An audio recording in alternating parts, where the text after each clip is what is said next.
Chennai YouTube சேனல்ல இப்போ fans கூட உட்காந்து படம் பார்த்தீங்க எப்படி இருக்கு அந்த ஃபீல்? ரொம்ப சூப்பரா இருக்குங்க. ரொம்ப வேற வேற வேற வேற வேற லெவல். ஜெய் பாலையா தான். ஆமா, ஜெயிப்பாளையா சூப்பரா இருக்கு. நகரி மக்கள் எப்படி ரிசீவ் பண்ணிக்கிட்டாங்க? ரொம்ப நல்லா கடவுள் எல்லாரும் எல்லாம் எப்படி வணங்கணும் அப்படின்றது பாலைய கிளியரா சொல்றாரு. எல்லா யூத்துக்கும் இப்படிதான் கடவுளை வணங்கணும். இந்த ஒரு இதுக்கெல்லாம் ரெஸ்பாண்ட் ஆகக்கூடாது.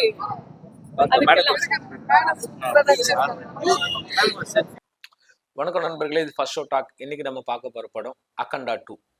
பாலையா அவர்கள் தான் ஹீரோ, போயப்பாடி ஸ்ரீனு தான் டைரக்டர். ஏற்கனவே இந்த காம்போல 3 ஹிட் படம் வந்திருக்கு. இந்த படம் கூட ஏற்கனவே இவங்க காம்போல வெளிவந்த அக்கண்டா 1 இருக்கு இல்லையா, அந்த படத்துடைய சீக்வல் தான் இந்த படம்.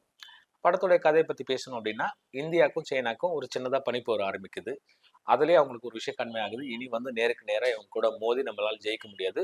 ஸோ வந்து பயோ வார் ஸ்டார்ட் பண்ணலாம் அப்படின்னு சொல்லி அந்த சைனா அரசாங்கத்துடைய கவனத்தை கூட கொண்டு செல்லாமல் மேஜர் ஜெனரலில் ஒரு முடிவு எடுக்கிறாரு. எடுத்து ஒரு கொடூரமான வைரஸை வந்து இந்தியாவில் நடக்கக்கூடிய ஒரு பெரிய ஆன்மீக வழிபாட்டு தளத்தில் பரவ விடுறாரு. அதனால கோடிக்கணக்கான மக்கள் வந்து பாதிக்கப்படுறாங்க. அதுக்கு வந்து ஒரு மாற்று வேணும், ஒரு வேக்சின் வேணும்னு சொல்லி பாலையா அவங்க பொண்ணு வந்து ஒரு வேக்சின் கண்டுபிடிக்கிறாங்க.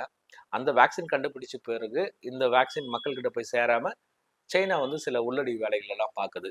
அதை தாண்டி இந்த வேக்சின் வந்து மக்கள்கிட்ட போய் சேர்ந்ததா இல்லையா, அகோரி பாலையாக்கும் இவங்களுக்கும் என்ன கனெக்ஷன் அப்படிங்கிறதா படத்துடைய மீதமுள்ள கதை. ஃபர்ஸ்ட் இந்த காஸ்டிங் பத்தி பேசணும் அப்படின்னா, பாலையா அவர்கள் டியூவல் ரோல். ஃபர்ஸ்ட் வந்து ஒரு எம்எல்ஏ கேரக்டர், ஒரு தம்பி பாலையா கேரக்டர் இருக்கும். அவர் வந்து ஒரு பாட்டு, ஒரு ஃபைட்டு, அங்கங்கே கொஞ்சம் சீன்ஸ் வச்சுருக்காங்க. ஏன்னா அந்த படத்துக்கு கூட இதை கனெக்ட் பண்ணோம்னாக்கா இந்த சீன்ஸ் தேவைங்கிறதுனாலே இந்த அவருக்கு கேரக்டர் டிசைன் பண்ண மாதிரி எனக்கு தோணுது. அகோரி பாலையா மட்டும் இந்த படத்துக்கு நிறையவே மெனக்கெட்டு இருக்காரு. தன்னை வந்து ஃபிசிக்காக ரெடி பண்ணியிருக்காரு.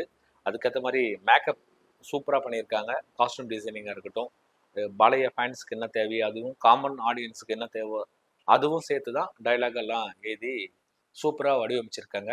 அந்த அருள் வர்ற மாதிரி ஒரு கேரக்டர் பண்ணியிருப்பாரு காந்தாரா படத்தில் ரிஷப் ஷெட்டி அவர்கள். அந்த மாதிரி தான் இதில் ஒரு சில காட்சிகள் வந்து பாலையா ருத்ர தாண்டவம் ஆடி இருக்காரு. செம்மையாக இருக்குது. அவர் இது வந்து பாலையா மட்டும் தான் பண்ண முடியுங்கிற மாதிரி நம்ம வந்து ஒரு மிஸ்மரிசம் பண்ணுறாரு. அந்த அளவுக்கு ஒரு கேரக்டர் இருக்குது. சமுக்தா மேனன் வந்து ஒரு சில காட்சிகள் வந்தாலுமே கூட ஒரு ஆக்ஷன் சீக்வன்ஸ் இருக்குது, அதில் அவங்க தெறிக்க விடுறாங்க. ஹர்ஷாலி மல்ஹோத்ரா பாலையாவுடைய பொண்ணை நடிச்சிருக்காங்க. ஒரு இன்னசென்ட் கேலா, ஒரு சயின்டிஸ்டா, ஒரு மகளா, அந்த எமோஷனலுக்கு என்ன தேவையோ இல்லை வந்து பில்லியன்ஸ்க்கு என்ன தேவையோ அந்த கேரக்டர் உள்வாங்கி ரொம்ப சிறப்பாக பண்ணியிருக்காங்க அவங்க. அந்த வந்து ஆதிப்பினி செட்டி வந்து இதில் இன்னொரு ஆதிப்பினி செட்டி நம்ம பார்க்கலாம். அந்த அளவுக்கு அவர் வந்து தன்னை வந்து உருமாற்றிக்கிட்டு அந்த மேக்கப் இருக்கட்டும், அந்த பேய் வந்த மாதிரி ஆடுறதா இருக்கட்டும், ஃபைட் சீக்வன்ஸாக இருக்கட்டும், டைலாக் டெலிவரியாக இருக்கட்டும், எல்லாமே அவர் சிறப்பாக பண்ணியிருக்காரு. சார் சூப்பர் சார், உங்களுடைய கேரக்டர் நல்லா இருக்கு. விஜய் சந்திரசேகர் அவர்கள் வந்து இந்த படத்துல ஒரு எமோஷனல் கனெக்டட் மதர் அவ்வளோ சூப்பராக பண்ணியிருக்காங்க. அவங்க மட்டும்தான் இந்த படத்தில் நம்மளை அழ வைக்கிறாங்க. அந்த அளவுக்கு அவங்களுடைய கேரக்டர் வந்து உள்வாங்கி அவ்வளோ சிறப்பாக பண்ணியிருக்காங்க. மேடம், வாழ்த்துக்கள் மேடம் உங்களுக்கும். தென் வந்து நம்ம பூர்ணா அவர்கள் ஒரு கேரக்டர் பண்ணியிருக்காங்க, அதுவும் நல்லா இருக்கு. வில்லன்களை வரக்கூடிய ஸ்வஸ்தக் சட்டர்ஜியா இருக்கட்டும், சிங்கா இருக்கட்டும், அவங்க 2 பேருமே வந்து அந்த கொடுக்கப்பட்ட கேரக்டரை சிறப்பாக உள்வாங்கி சூப்பராக பண்ணியிருக்காங்க. டெக்னீஷியன்ஸும் அவங்களுடைய ஒர்க்கை, கேமராமேன் இருக்கட்டும், நல்லா சூப்பராக கம்போஸ் பண்ணியிருக்காங்க. மகா கும்பமேளா அந்த சீக்வன்ஸை வந்து ரொம்ப அழகாக படம் பிடிச்சிருக்காங்க வைடரா. மேபி இவங்களுக்கு வந்து பொலிட்டிக்கல் இன்ஃப்ளூயன்ஸ் இருக்கிறதுனால இவங்களுக்கு பர்மிஷன் கொடுத்தாங்களா என்னன்னு தெரியல. எங்கேயுமே வந்து மக்கள் வந்து கேமரா பார்க்காத அளவுக்கு வந்து கம்போஸ் பண்ணியிருக்காங்க. லைட்டிங் எல்லாமே சூப்பராக இருக்குது. கேமரா ஆங்கிள்ஸும் நல்லா இருக்குது. ஃபைட் சீக்வன்ஸில் ஃபைட்டர்ஸோடு சேர்ந்து கேமராமேனும் அவ்வளோ சூப்பராக ஃபைட் பண்ணியிருக்கான்னு தான் சொல்லணும். அப்படி இருக்குது. தமன் வந்து சொல்லவே வேண்டாம், பழைய படத்துக்கு நிறைய மெனக்கெடுவார். இந்த படத்தில் வந்து அந்த வழிபாட்டு தலங்கள் பயன்படுத்தக்கூடிய உடுக்கை, பம்பை, கோயில் மணி, அந்த மேளங்கள், அந்த இன்ஸ்ட்ருமெண்ட்ஸ் எல்லாம் வந்து ரொம்ப சிறப்பாக பயன்படுத்தியிருக்காரு. படம் முழுக்க ஒரே சவுண்டு. படம் முடிச்சுட்டு வெளில வந்த பிறகு தான்ப்பா சவுண்ட் ஆஃப் பண்ணிட்டாங்களா, நம்ம ஃப்ரீயாக இருக்குண்டா அப்படிங்கிற மாதிரியான ஒரு ஃபீல் கொடுக்குறாரு. ஓப்பனிங்கில் வரக்கூடிய அந்த ஜாஜிகாயா சாங்கில் வந்து பாலைய ஃபேன்ஸ் என்டர்டெயின் பண்ணக்கூடிய விஷயம் சூப்பராக பண்ணியிருக்காரு. அப்புறம் வந்து ஃபைட் மாஸ்டர்ஸ் பற்றி பேசணும். ஏன் அப்படின்னா, கண்டிப்பாக டைரக்டர் கூட உட்காந்து நல்லா கம்போஸ் பண்ணி பாலையை வச்சு நல்லா மிரட்ட முடியுமோ அதெல்லாமே அவ்வளோ சூப்பராக மிரட்டியிருக்காங்க. ஏன்னா பாலைய கிட்ட வெறுமனே ஒரு சூளம் மட்டும் தான் இருக்குது. அந்த சூளத்தை வச்சு என்னெல்லாம் பண்ணலாமோ சொல்லி யோசித்து தான் பண்ணியிருக்காங்க. அந்த நல்லா ஒர்க் அவுட் ஆயிருக்கு. நமக்கு போயப்பாடி ஸ்ரீனு அவர்களை பற்றியும் செகண்ட் ஹாஃப் பற்றி தான் பேசணும். ஏன் சொன்னால் ஃபர்ஸ்ட் ஹாஃப் வந்து ஃபுல் எங்கேஜாக இருக்குது.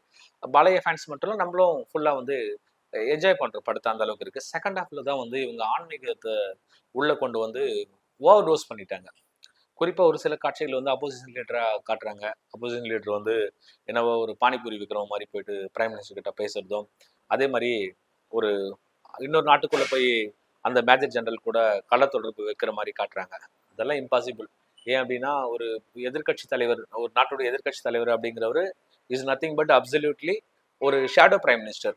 அவர் எங்கே போகிறாரு வராரு அப்படிங்கிறதெல்லாம் உலகத்தில் வந்து அவ்வளோ சூப்பராக வேவு பார்த்துட்டு இருக்கோம் ஒவ்வொரு அசைவும். அதில் ஒரு சின்ன லீட் கிடைச்சாலுமே கூட யார் ரூலிங் பார்ட்டியாக இருக்காங்களோ அவங்க வந்து அவங்கள வறுத்து எடுத்துருவாங்க. அவ்வளோ ஈஸியாக வந்து அது முடியவே முடியாது. உங்களுக்கு ராகுல் காந்தி மேலே என்ன கோவமோ தெரியல, அவர் அந்த கேரக்டரை வந்து இப்படி காட்டினா மோடி கிட்ட இல்லை வந்து ஆர்எஸ்எஸ் சங் பரிவார் கிட்ட எல்லாம் உங்களுக்கு ஒரு நல்ல பேர் கிடைக்குங்கிறதுனாலயே அப்படி ஒரு விஷயம் பண்ணியிருக்கீங்க. அதே மாதிரி லோக்கலாக இது வந்து தெலுங்கு படங்கிறதுனால லோக்கலாக இவர் வந்து தெலுங்குதேசம் பார்ட்டியில் இருக்காரு. இவருக்கும் ஜெகன்மோகன் ரெட்டிக்கும் உள்ள கோவத்தை வந்து அவங்க அப்பா காலத்துலேருந்தே அப்படிதான் பிணத்தை வச்சு அரசியல் பண்ணுறாங்க, எதெல்லாம் அரசியல் பண்ணுறாங்கிற மாதிரி இன்டெரக்டாக நீங்கள் ஜெகன்மோகன் ரெட்டியை சாடி இருக்கிற விஷயம் அது ரொம்ப தெளிவாகவே தெரியுது. அதே மாதிரி தான் ஒரு நாட்டு கூட ஒரு போர் நடக்கணும்னா அவ்வளோ ஈஸியாக வந்து இல்லை. எதிர்கட்சிகள், ஆளுங்கட்சி எல்லாம் அனைத்து கட்சி கூட்டம் நடத்தி ஒரு முடிவு எடுத்த பிறகுதான் போர் துவங்குவாங்க. இதுதான் வழக்கம். ஆனால் மேஜர் ஜெனரலுக்கு சொல்லிட்டு நான் போய் ஒரே ஆள் போய் போகிறேன் அப்படின்னு சொல்லிட்டு இவர் தனியாக போயிட்டு சோளத்தை எடுத்துன்னு ஒரு 400 பேர் அடிச்சு கொள்றதெல்லாம் வந்து கண்டிப்பாக என்னதான் பாலையா ஃபேன்ஸ் தலைமை கூட ஓவர் டோஸ், இதெல்லாம் ஏற்றுக்கவே முடியாது. யதார்த்தத்துக்கு ரொம்ப தூரமான ஒரு விஷயம். அப்புறம் இன்னொரு விஷயம் சொல்லணும் அப்படின்னா, நீங்கள் வந்து உங்களுடைய பர்சனல் அஜெண்டா, ஏன் நார்த் இந்தியாவில் வந்து கேரளா ஸ்டோரி, ராம் சேது, இல்லை வந்து காஷ்மீர் ஃபைல்ஸு அந்த மாதிரி படங்களை எடுத்து நாங்கள் வந்து மற்ற மக்கள் எல்லாம் வந்து நாங்கள் எல்லாம் ஆன்மீகத்தில் உடன்பாடு உள்ளவங்க இல்லை வந்து பிஜேபிக்கு ஆதரவானவர்கள் காட்டுறாங்களே நாங்களும் காட்டுறோம் பாருங்க அப்படின்னு சொல்லி காட்டுறதுக்காகவே இந்த படம் எடுத்த மாதிரி எனக்கு தோணுது. ஏன்னா இதில் நீங்கள் அவ்வளோ விஷயம் திணிச்சிருக்கீங்க, உங்களுக்கு பர்சனல் அஜெண்டா ஃபுல்லாக திணிச்சிருக்கீங்க.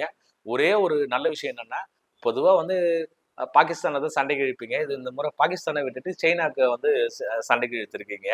அதை தவிர வந்து இந்த படத்தில் வந்து இந்த ஆன்மீகத்தை வந்து ஓவர் டோஸ் பண்ணுறதுல எந்த அளவுக்கு இருக்குது அப்படின்னா, முழுக்க முழுக்க சனாதன தர்மம், இதை வந்து கடவுளை நீங்கள் ஏற்றுக்கணும் தான் ஆகணும், சனாதன தர்மம் தான் உண்மை, சனாதன தர்மம் தான் வந்து சிறந்ததுன்னு சொல்லி நீங்கள் ஏற்றுக்கணும்னு சொல்லி அந்த கருத்தை திணிக்க முயற்சிக்கு பண்ணுறீங்கல்ல, கண்டிப்பாக அது வந்து எல்லா இடத்துலையும் ஒர்க் அவுட் ஆகாதுங்கிறது தான் உண்மை. பாலையை வச்சு நீங்கள் அந்த ஆதி பினிசெட்டி கூட அந்த செகண்ட் ஃபைட் வருது, அந்த ஃபைட்டோட அந்த படத்தை முடிச்சிருந்தா அடுத்து ஒரு 25 நிமிஷத்துக்கு வந்து உங்கள் பர்சனல் அஜெண்டாவை தூக்கி வச்சிருந்தா கண்டிப்பாக இந்த படம் பெரிய சூப்பர் ஹிட் படமாக தமிழ்நாட்டிலையும் அமைஞ்சிருக்கும்.